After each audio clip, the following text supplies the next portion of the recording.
안녕하세요. 캠벨 생명과학 시판 생물 공부 함께하고 있는 이정민입니다. 자, 우리 지금 여러 가지 생물들의 종류에 대해서 분류학적으로 다루고 있는데요. 이 식물 부분 같은 경우에 워낙에 생물 종들도 많고 특이적으로 보셔야 하는 특징들이 많기 때문에 몇 단에 걸쳐서 진행을 하고 있습니다. 자, 지난 29강까지는 이제 생물들 중에서 관다발이 갖춰져 있지 않은 식물이라거나 또는 관다발을 갖추고 있는데 종자의 형태로 번식하지 않고 포자의 방식으로 번식을 하는 여러분들이 흔히 보기에는 조금 어려운 혹은 이제 봤다고 하더라도 이게 뭐 식물 종이다라고 생각하기 조금 어려운 그런 식물들을 다뤘었다라고 한다면 우리 이제 이번 단원 30강에서는 이제 현재 여러분들이 실제로 많이 관찰하실 수 있는 종자식물과 관련된 내용을 진행을 하실 거고요. 식물의 마지막 부분이 되실 겁니다. 자, 식물계 같은 경우에 워낙에 이제 수중에서 육상으로 올라오는 과정이 명확하게 나타났던 진화상의 특징이 보이는 그런 생물 종들이고요.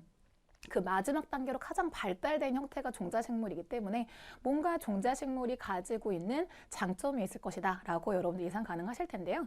지금 여기 보이시는 사진은 여러분들 교재에도 30강 가장 첫 번째에 나오는 사진입니다. 밑에 설명이 나와 있긴 할 텐데 세인트 헬렌이라고 하는 이름을 가지고 있는 미국 남서부 쪽에 있는 산이고요. 자, 요 산 같은 경우에 지금 예시로 나와 있는 게 자세히 보시면 여기 지금 앞쪽에 포커스가 맞춰져 있는 식물들이 있다 보니까 그냥 식물이 있는 곳 아닐까라는 생각이 드실 텐데 멀리 한번 보시게 되면 여기는 완전 황무지죠. 그렇죠?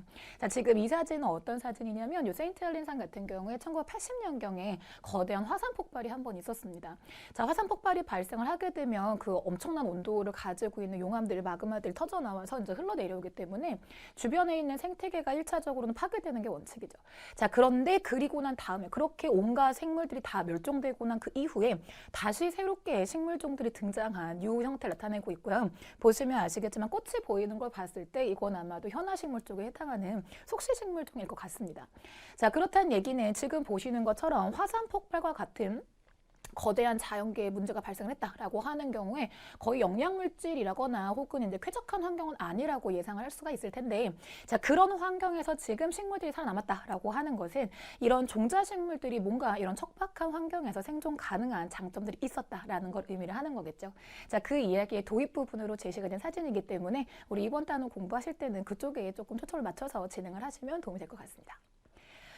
자, 일단은 종자식물이야라고 하는 거 우리 이미 사실은 앞강에서 수중에 존재하고 있던 주로 조류들이요. 그렇죠? 그 원생생물의 식물성 원생생물에 해당했었던 조류들에서 이제 사실은 육지식물 쪽으로 올라와 있긴 한 겁니다. 그렇죠? 그런데 이제 식물계 쪽에 해당했던 그 생물들 중에서 모두가 다 관다발을 갖추고 있다거나 또는 종자로 번식을 하는 건 아니었었기 때문에 우리 29강에서 봤던 거는 그런 비관다발 식물들 혹은 이제 관다발을 갖추고 있긴 하지만 종자식물이 아닌 것들 그런 것들을 이제 관찰을 했었는데요. 자, 이번 강에서 진행할 종자식물이야라고 하면 일단 결론적으로 육지 환경에 가장 적응을 잘했다라고 생각을 하시면 되시겠습니다.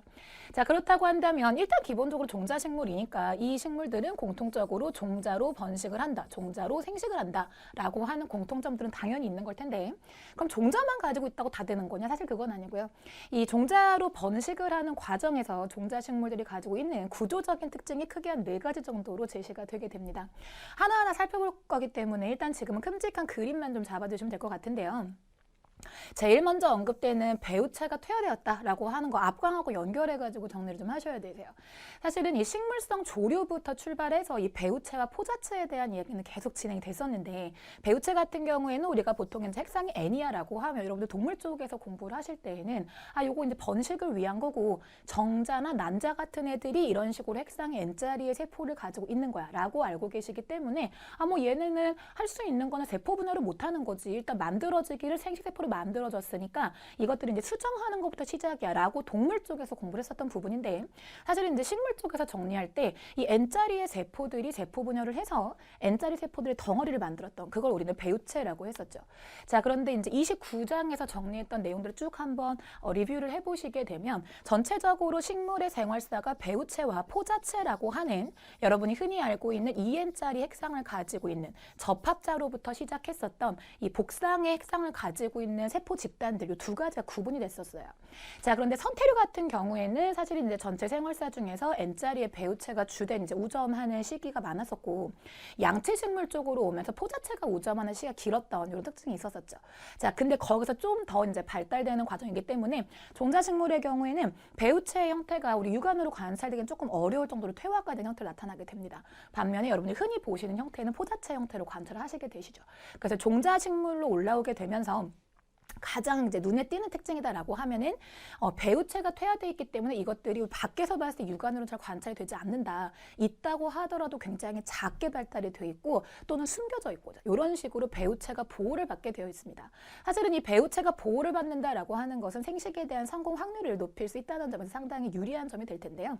1번 특징과 사실은 3, 4번 특징은 연결된다라고 보실 수가 있을 텐데 이 1번 특징 사실은 이 네 가지의 특징들이 전부 다 연결되는 얘기라서 이 배우체가 퇴화가 되어서 작은 형태로 발달이 된다 혹은 숨겨진 형태로 발달된다라고 했을 때 암배우체가 발달되는 형태가 미씨라고 생각을 하시면 되시고요. 숫배우체가 발달되는 형태가 화분이야라고 생각을 하시면 되십니다.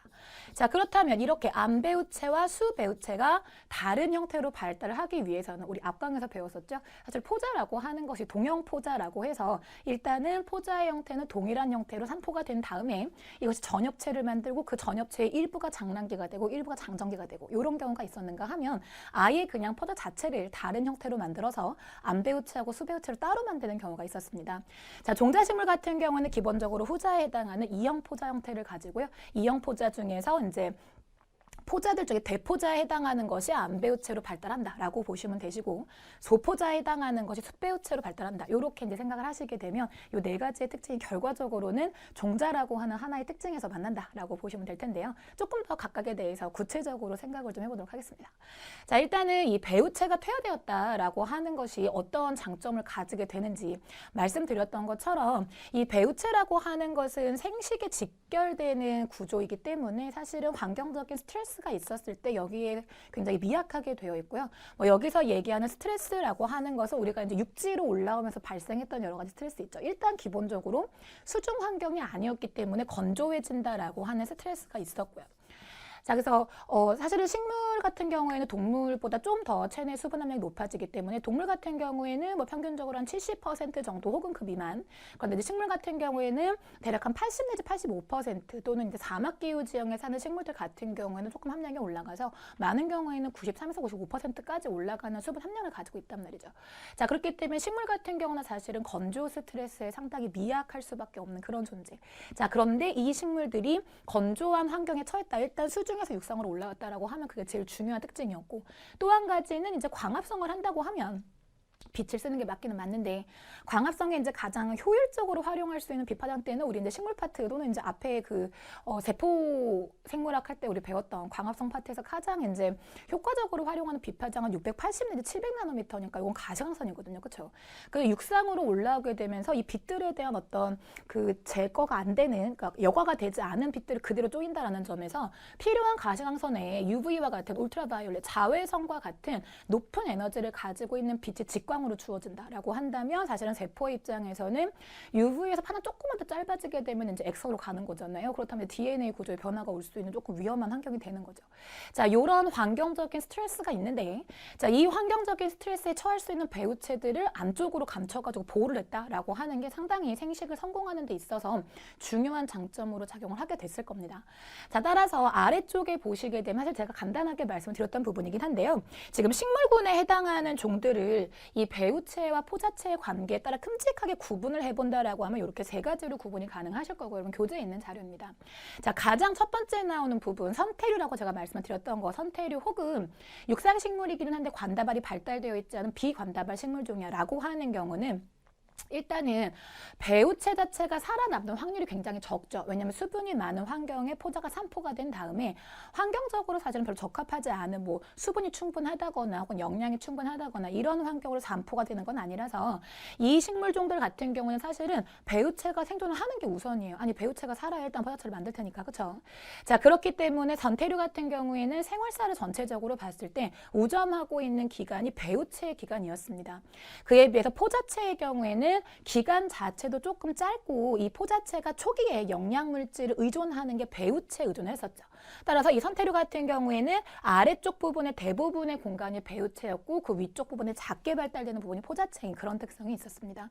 자, 반면에 양치식물 쪽으로 넘어온다 혹은 뭐 양치류까지 아니더라도 뭐 관다발이 있기는 한데 종자를 가지고 번식하지 않는다라고 하는 식물들 같은 경우에는 사실은 이제 앞에 봤던 선태류보다는 배우체가 생존을 하는 건 사실은 조금 수월해진 상황이죠. 자, 그렇기 때문에 배우체 같은 경우에는 이게 뭔가 환경적으로 내가 살만해라고 하면 이 시기에 공을 들일 필요가 없는 겁니다. 자, 그러다 보니까 배우체에 소비하는 시간이 길지 않고요. 반면에 포자체로 생존을 하는 시기가 길어지죠. 왜냐하면 포자체로 오랜 시간 생존을 해야지만 이 포자를 널리 퍼뜨려가지고 종자들이 멀리 산포되는 데 도움을 줄 수 있기 때문에 그래서 포자체의 시간 상당히 길어지게 되고 전체적인 형태를 봤을 때에도 이 배우체에 해당하는 전엽체 기간은 여러분들이 관찰하시기에 조금 수월하지 않다라고 제가 말씀을 드렸었습니다. 그렇죠?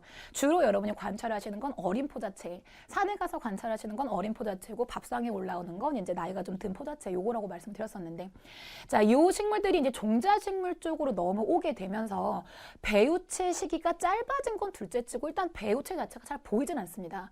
이 양치식물 같은 경우는 사실은 시기적 으로 잘만 잡으면 전엽체 형태를 눈으로 관찰 가능하시거든요. 상당히 덩어리가 커요. 자, 그런데 이 종자식물 쪽으로 들어오시게 되면 일단 기본적으로 맨눈으로 관찰 못 하십니다. 그래서 배우체를 관찰을 하겠다라고 하면은 현미경이 있어야지 관찰할 수 있을 정도로 배우체가 조금 축소가 되어 있는 형태고 지금 앞에 있던 양치류 같은 경우에는 배우체가 퇴화가 돼 있긴 하지만 배우체 시기에서 필요하다라고 하면 세포들 중에서 엽록체를 갖고 있는 혹은 세소체를 가지고 있는 세포들이 있기 때문에 드물게 이 독립 영양을 하는 배우체가 있었습니다. 자, 그런데 종자식물 쪽으로 넘어오면서 그런 식물 없고요. 배우체 자체만 가지고 광합성 할 수 있다. 이런 식물 없고 무조건 포자체가 주는 양분에 의존을 하게 되어 있다라고 하는 점이 종자식물에서 드러나는 특징이라고 보실 수가 있겠습니다. 자, 뭔가 이제 기능이 퇴화한다라고 하면 이건 뭔가 진화가 아닌 게 아닐까 하는 생각이 드실 수도 있는데요. 사실은 이렇게 되는 거는 불필요하기 때문이죠. 우리는 생물계를 전체적으로 지배하고 있는 그 원리 중에 하나는 불필요한 과정에 에너지를 소모하지 않는다. 사실은 이제 배우체로 번식을 하고 배우체의 개수를 늘리고 하는 과정도 상당히 에너지 소모가 발생하는 과정이기 때문에 굳이 필요하지가 않다면 그 부분에 에너지를 소모할 필요가 없다. 따라서 발달되는 과정에서 취사 선택을 했다라고 생각하시면 되시고 여러분이 주로 보시는 형태는 EN 핵상을 가지고 있는 포자체 형태를 주로 보고 계시다. 이렇게 생각을 해주시면 되겠습니다. 그래서 예시로 나와 있는 거 사실은 종자식물도 오늘 이제 30강에서 크게 두 가지로 구분을 해서 보실 텐데요. 이제 종자라고 하는 것이 겉으로 드러나 있느냐 아니면 이제 실껍질에 둘러싸여 있느냐에 따라서 겉실식물과 속실식물 두 가지로 구분을 하실 겁니다.